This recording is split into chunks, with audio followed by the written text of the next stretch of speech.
right, my warriors. Welcome to type 3 toxic Alzheimer's. This is a type that's becoming more and more common. It's also the hardest to treat because toxic folks tend to be a lot weaker and more inflamed, so you don't tolerate treatments as well. Basically, the toxicity exacerbates all of the other conditions and make it much harder to treat you without die-off or detox reactions.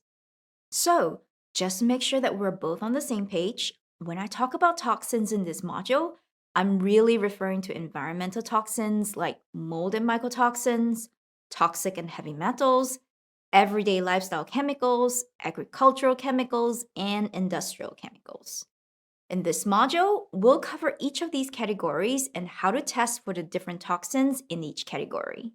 Now, I want to be very clear that even though I'm going to give you a lot of information, what I'm covering in this module is going to be quite superficial in the field of what we practitioners actually do.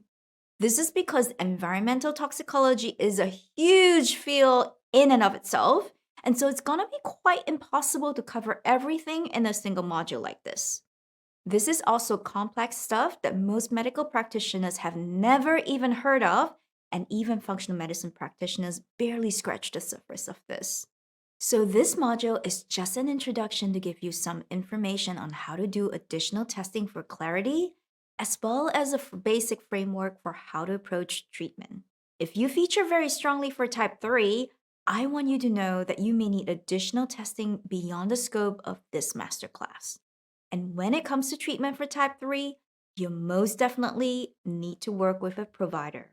And not just any provider, but someone who specializes in environmental medicine. Proper type 3 treatment modalities will require advanced postdoctoral training that's mostly taught in the United States. And only a very small subsegment of practitioners practice this type of medicine. Because this field is very complex and can involve some procedures that require specialized training, make sure you work with a provider who really knows what they're doing, otherwise you could actually get hurt, okay? All right. Before we proceed to testing, I want to talk a little bit about why some people are more toxic than others. Firstly, to get toxins in our body, we have to be exposed to those toxins. And obviously, some people had more exposure than others. For example, if you grew up in an old house with lead paint and asbestos, you are going to have higher body burden of these toxins than someone who grew up in a clean environment. Think about the kids in Flint, Michigan, right? And boomers will have more lead in their bodies because you're the generation that grew up when we still had lead in gasoline. So you were exposed. And think about all those lead pipes, lead paint, and asbestos in old houses. Secondly, if you have genetic SNPs in your detoxification genes, you're going to be less able to detox and remove those toxins as compared to someone who was equally exposed but didn't have those genetic predispositions. And we discussed this briefly in Module 3, where we talked about SNPs in glutathione production and recycling genes. But there are so many different genes in the multiple different detoxification pathways of the body, so don't get too obsessed with the gene side of things, okay?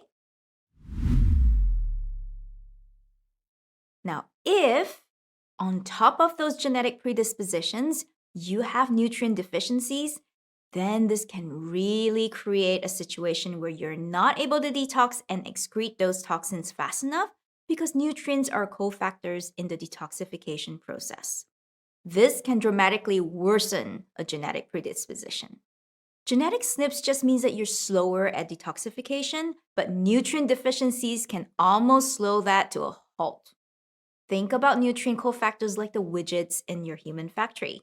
You can have your raw materials like the toxins, but without the widgets to put things together, your conveyor belt grinds to a halt and nothing gets produced. And in this respect, one of the biggest victims here are the vegans, vegetarians, and folks who eat junk food. We've already talked about the importance of nutrients like protein, zinc, vitamin D, and B12. These are the nutrients that are really important for supporting the detoxification process. And the biggest sources of these nutrients come from animals. So you'll see that one of the most important things you can do during detoxification is to eat a diet that is very nutritious and that includes a diversified source of plants and animals. Okay, now, if you really wanted to add insult to injury, you put chronic stress on top of all of this. Chronic stress, whether it's physical, mental, or emotional, places a huge burden on the body by keeping it inflamed. And this dramatically increases the need for nutrients, which, well, you're deficient in. And now you have the perfect recipe for toxic accumulation and rapid progression of disease. So you see how some people become more toxic and stay more toxic? Okay, it's time for a break.